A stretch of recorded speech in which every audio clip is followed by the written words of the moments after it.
일찍 문을 연 다른 가게들과 달리 지호 씨의 반찬 가게는 영업시간이 매일 다릅니다. 어제는 갑자기 문을 안 열더니 오늘은 늦지막이 출근 도장을 찍는 지호 씨. 오픈한 지 얼마 안 돼 누구보다 열심히 해도 모자란데 매일 출근하지 못하는 나름의 사정이 있다는데요. 진짜 다른 분들은 여기 두부 가게는 4시 반에 매일 지금 11년 동안, 12년 동안 그렇게 하시고 저는 이렇게 진짜 11시에 막 나와서 문 열고 또 추우니까 빨리 막 5시 돼서 진짜 열자마자 제가 2시간인가 3시간 열고는 바로 들어갔어요. 아주 추워가지고. 해야 할 일이 한두 가지가 아닌데 추위에 약한 지호 씨는 난로 앞에서 떠날 줄을 모릅니다. 저는 면역력이 약하고 추위를 많이 타니까 어쩔 수가 없어요. 막 발도 시렵고 막 손도 시렵고 하니까 그거는 어떻게 할 수가 없어요, 진짜. 생계 때문에라도 어쩔 수 없이 일을 해야 하는데 몸이 따라주지 않습니다. 요즘 부쩍 힘도 빠지고 여기저기 아픈 곳도 많다는데요. 사실 지호 씨는 암 환자입니다. 유방암 치료 때문에 정기적으로 검진을 받고 있지만 병원에 올 때마다 불안한 이유가 있다는데요. 한 번 그런 게 아니고 이제 재발을 한 거잖아요. 그렇기 때문에 이제 유방암 형태에 따라서는 굉장히 늦게 또다시 재발하는 경우들도 있어요. 그러니까 그런 것들도 경각심을 가지시고 긴장 놓치지 마시고 관리를 잘 하셔야 돼요. 알겠습니다, 선생님. 감사합니다. 한 번도 안 걸리는 사람도 있는데 도대체 왜 2번씩이나? 건강만큼은 자신 있었기에 암은 남의 얘긴 줄만 알았습니다. 하지만 8년 전 이상 징후가 생기기 시작했다는데요.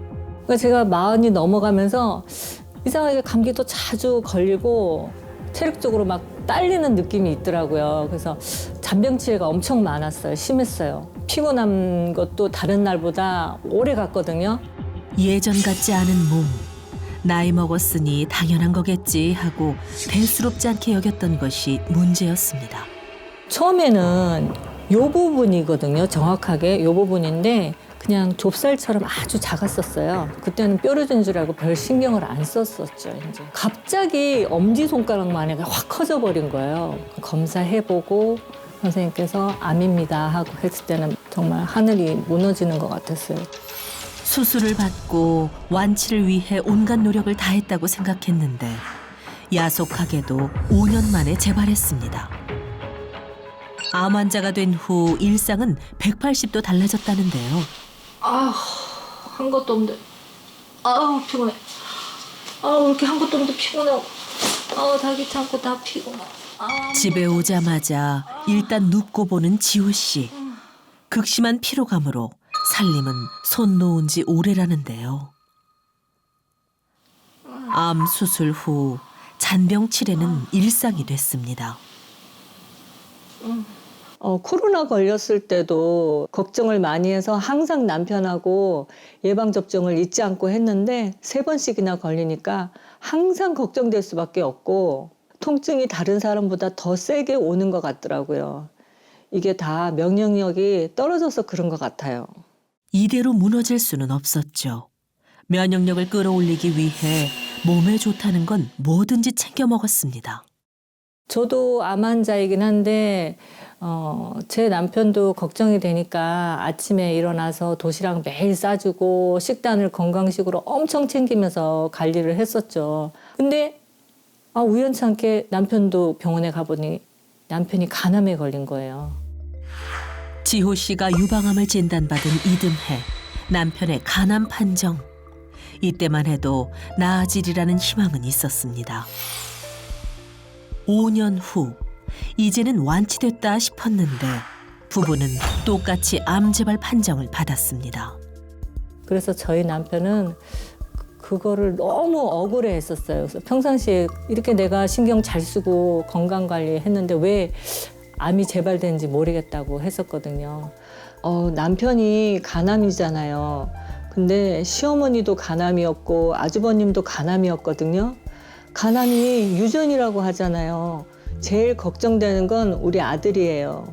가족력이 있어서 혹시나 아들도 암으로 고생하지 않을까 너무너무 불안해요. 2번의 암을 거치면서 완전히 바닥난 체력과 면역력. 어떻게든 버텨야 했기에 꼭 챙기는 게 있습니다. 이거 영양제예요.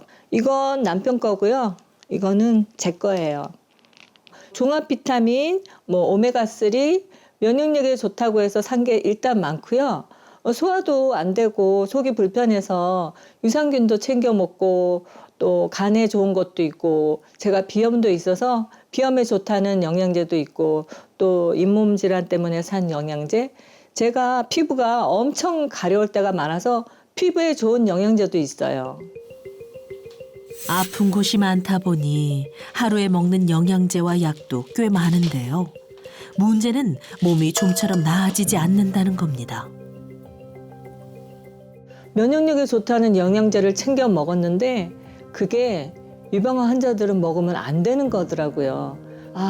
다른 병이 생기지는 않을까 좀 조심스럽기는 해요. 이지호 씨 같은 경우에는 암 치료 중이기 때문에 평소 문제가 없었던 영양제라고 하더라도 면역력과 저항력이 떨어진 상태에서는 문제를 일으킬 수 있는데요. 면역력을 높인다는 건강기능식품을 과다 섭취하거나 장기 복용하는 경우가 있는데 이는 자칫 항암제 독성을 높일 수 있으므로 주의가 필요합니다. 면역력이 떨어지면서 찾아온 또 다른 증상. 장난 아니에요. 형도가요. 진짜 몸에 염증이라고 해야 되나? 면역력이 떨어지면서 조금만 스트레스를 받아도 몸에 막 두드러기가 가려움증이 같은 게 막 올라오더라고요. 그러니까 이렇게 상처들이 이게 몇 년 됐거든요. 근데 이 상처들이 쉽게 나아지질 않는 것 같아요. 피부만으로 끝나지 않은 게 문제였죠. 최근엔 비염, 구내염, 관절염까지 두기 터지듯 몸 곳곳에선 경고등이 켜지고 있는데요. 유방암 이후 찾아온 온갖 염증성 질환들은 평범한 일상을 무너뜨리고 있었습니다.